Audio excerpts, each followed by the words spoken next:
आमच्या सोकॉल्ड लोकांनी एक नॅरेटिव्ह सेट करण्याचा प्रयत्न केला की ठाकरेंच्या नेतृत्वात दोष आहे. तुम्ही कुणाकुणाच्या नेतृत्वात दोष काढणार आहात?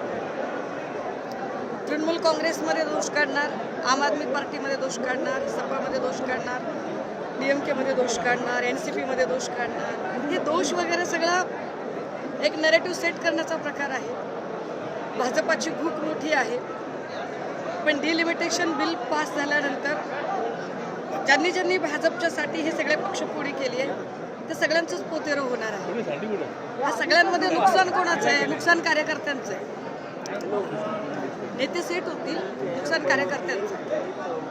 कारण आम्ही खूप ताकदीने आणि इतरांसारखे दारू मटणाच्या पार्ट्या करून नाही, आम्ही इमाने इतबारे काम केले. ह्या 6 जणांचे काम केले आणि मोठ्या कष्टाने नव्याने उभं केले. जर ठाकरेंच्या नेतृत्वात दोष असतात तर एक नवं चिन्ह घेऊन, नवा चेहरा घेऊन, नवं नाव घेऊन ठाकरेंना लोकांनी का मतं दिली असती? का पुन्हा नव्याने राखेतनं आम्ही उभे राहिलो? 20 आमदार निवडून आणले, आम्ही 9 खासदार निवडून आणले, महापालिकेत 65 नगरसेवक निवडून आणले. दोष असतात तर कसं काय लोकांनी मतदान केलं असतं बरं? पैसे तर नाही दिले आम्ही मतदारांना, आम्ही दारू मटणाची पार्टी तर नाही केली. पण मुद्दा हा आहे की आधी एक पूर्ण पक्ष फोडायचं, मग त्याच्यातल्या काही लोकांना सांगायचं की तुम्हीच ओरिजिनल आहात, मग त्यातला एक नेता उघडायचा, मग नाव जातं, चिन्ह जातं, मग पुन्हा आपण नव्याने राखेतनं उभे राहतो. नवे आपण माणसं तयार करतो, तर नवी माणसं तयार केली की त्यांचा फॉर्मच भरू द्यायचा नाही, फॉर्म बाद ठरवायचे. इकडून तिकडून जर फॉर्म झालाच, अप्रूव्ह झाला निवडणूक आयोगाकडून फॉर्म, तर मग EVM टॅम्पर करायचे, मतदार यादी सगळी तोडफोड करून टाकायची. त्यांना हवे असणारे मतदार 3-3, 4-4 वेळा नावं येतील, त्यांना नको असलेल्या मतदारांची यादी गायब होईल. एवढ्यातनंही समजा तो बिचारा कष्टाने उभा राहिला तर दारू, मटण, पैसा सगळ्याच गोष्टींचा एकदम पाऊस करायचा. तेवढ्यातूनही जर तो निवडून आला तर तो अख्खा माणूसच पळवायचा. ही लोकशाही असते.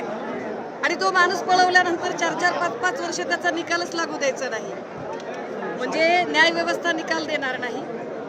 माध्यमं नॅरेटिव्ह सेट करायला मदत करणार. ह्या सगळ्यांमध्ये माध्यमांनी, विश्लेषकांनी, न्यायालयाने, यांनी कुणीतरी हा विचार केलाय का की हे लोक असेच निवडून येत नाहीत, आमच्यासारखे कार्यकर्ते रक्त आटवतात आणि त्या रक्त आटवण्याची त्याची काहीच किंमत नसते.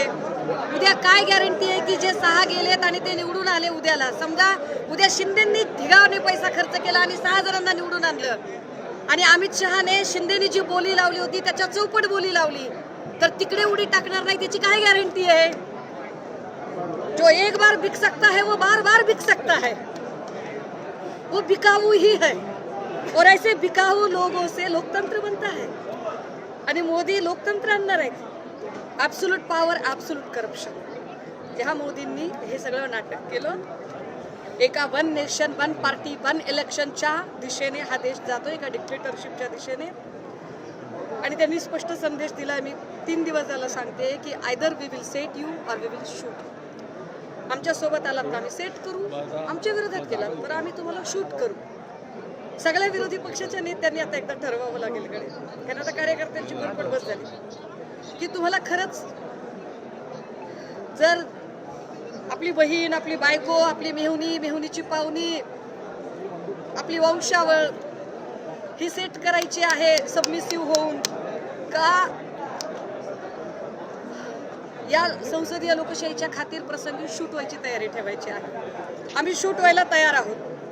आम्हाला हा देश घडवायचा, आम्ही शूट व्हायला तयार आहोत. आम्हाला पुन्हा नव्याने उभं राहायचंय, पण सबमिसिव्ह राजकारण आता सोडून देऊन ताकदीनं उभं राहिलं पाहिजे. बाकी या नॅरेटिव्हचा काही फरक पडत नाही. भाजपची बार्किंग ब्रिगेड रोज काय बोलते त्याचा फरक पडत नाही. शिंदेंनी उभे केलेले, भले ते आमदार असतील, खासदार असतील, ज्यांचा भुंकणे एवढा धर्म आहे आणि तुकडा टाकल्यावर भुंकतात, अशा लोकांना उत्तरं द्यायलाही आम्ही बांधील नाहीत. कारण उत्तरं देण्यासाठी सुद्धा तेवढी भौतिक कुवत आणि लायकी लागते. ज्यांची लायकी नाही त्यांना आम्हाला उत्तरं द्यावीशी वाटत नाहीत. जे संजय राऊतजींवरती आक्षेप घेतात आम्हाला त्यांनाही उत्तरं द्यायची त्यांना आम्हाला वाटत नाही की गरज. कारण तृणमूल काँग्रेसमध्ये काही संजय राऊत नव्हते. सपाच्या बद्दल आता बोललं जाते तिथे काही संजय राऊत नाहीयेत. आम आदमी पार्टीमध्ये संजय राऊत नव्हते, त्यामुळे हे असले नरेटिव्ह सेट करणारे जे बाजार बुनगे आहेत, या असल्या भांडगुळांना आम्ही भीक पण घालत नाही. पण लढण्याची तयारी मात्र सगळ्यांनी प्रामाणिकपणे केली पाहिजे. सबमिसिव्ह राजकारण झालं आता, फरफट होते या सगळ्यांमध्ये.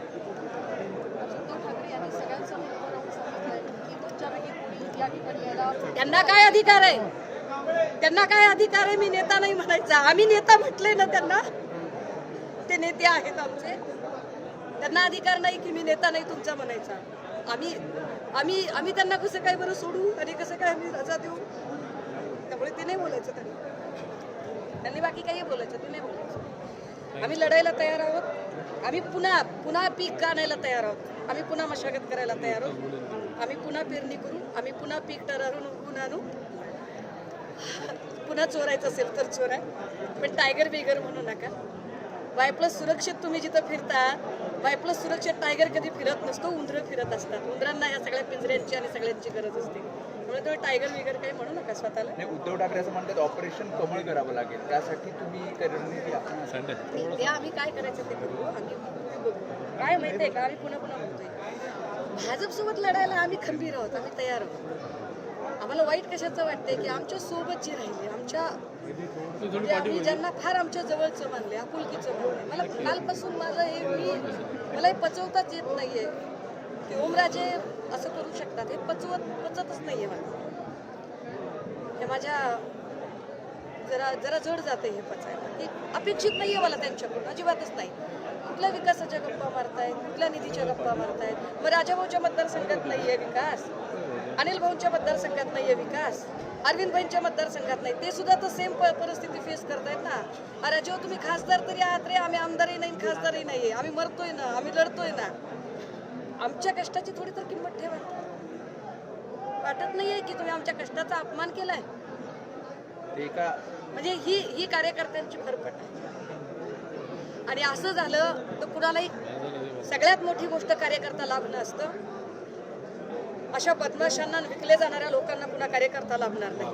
तुम्हाला नेते खूप लाभतील, खूप ताकदीचे, पण कार्यकर्ता लाभणार नाही तुम्हाला. आता काय अपेक्षित वाटते? कारण 6 खासदार जे फुटतायत तरी एक राज कशावरून ताई ऐका, कशावरून की आम्ही त्या 6 ठिकाणी पुन्हा नवीन माणूस उभा केला, समजा नवा चेहरा उभा केला, तो पुन्हा आमच्या हातावर तुरी देणार नाही. कशावरून गॅरंटी काय घ्यायची आम्ही? भाजप जर पुन्हा हेच करणार असेल तर पुन्हा आम्ही तेच किती वेळा करणार आहोत? अर्थच नाही ह्याला लोकशाही म्हणतात. आणि याला देवेंद्रजी याला फार काही मोठं म्हणतायत. ह्या फोडाफोडीच्या राजकारणाची ही गजाळ संस्कृती देवेंद्रजींनी रुजवली. पुन्हा सांगते, देवेंद्रजींनी फोडाफोडी करून स्वतःच्या मुख्यमंत्री पदासाठी जो भस्मासूर वाढवला, तो भस्मासूर देवेंद्रजींच्या डोक्यावर हात ठेवण्या इतका ताकदवर झालाय. हात ठेवायची तयारी सुरू. परत सांगताय की ऑपरेशन टायगर पार्ट 2 म्हणजे आमदार आणि नगरसेवक देखील या ठिकाणी लवकरच फुटतील. आणि बाबा तू प्रोडक्टिव्ह माल ने ना बाबा. इथं सगळा तुझ्याकडे सगळे भुंकणारे लोक आहेत, तुझ्याकडे नेते घडवणारे लोक नाहीये, तुझ्याकडे अजिबात माणसं निवडून आणू शकणारे त्या ताकदीचे लोक नाही. तुझ्याकडे पैसा चिकार आहे. मग तो ड्रगचा असेल, दारूचा असेल, 2 नंबरच्या धंद्याचा असेल, हप्तेखोरीचा असेल, डान्स बारचा असेल, कुठलंही असेल, हे सगळं आहे. माणसं निवडून आणायची कुवत नाही. आम्ही ब्रँड तयार करणारे आहोत. एका नव्या चिन्हाला आम्ही ब्रँड तयार केलं. आम्ही मशालीचा ब्रँड केला आणि तो ब्रँड आम्ही 27 जुलैची डेडलाईन दिली, अल्टिमेटम दिलेलं आहे त्या संदर्भात. बाबा उद्या घेऊन जाणार, उद्या घेऊन जा. जे विकाऊ आहेत त्याला लगेच घेऊन जा. बरं घेऊ पण नको लगेच, कारण एक जरी नासकं ठेवलं तर ती सगळी डाल नासून टाकते. कशाला एकनाथ शिंदे आज भाषणात असं म्हणले की देवेंद्र फडणवीस आणि माझ्यामध्ये खोडा घालण्याचा काही जण प्रयत्न करतायत. जो उन्हें बताते है वो हमें भी बताते. वा वा, खूप छान. देवेंद्र फडणवीस जर गावठी चाणक्य नसतील तर त्याच्यावर विश्वास ठेवणार नाही, आणि गावठी चाणक्य असतील तर या सगळ्या गोड भूलथापांमध्ये आणि अनाभाकांमध्ये येतील. नाहीतरी आईबाबांच्या साईबाबाच्या आईबाबाच्या शब्द घेणारे लोक आहेतच सोबत. कृष्णा आष्टीकरांवर तुम्ही आरोप केले. कृष्णा आष्टीकरांचं स्पष्टीकरण असल्या बदमाशांनी चिमरूट पोरांवरती बोलायचं. अजूनही मी उद्धव ठाकरेंसोबत आहे. कशावरून?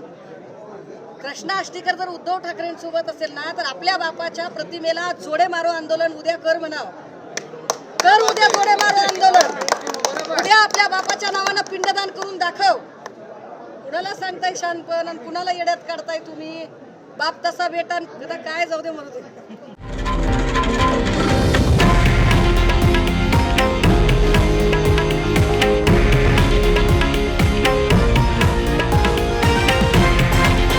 हे आहे देशातील नंबर 1 न्यूज नेटवर्क आणि आपण पाहत आहात TV9 मराठी, एकमेव.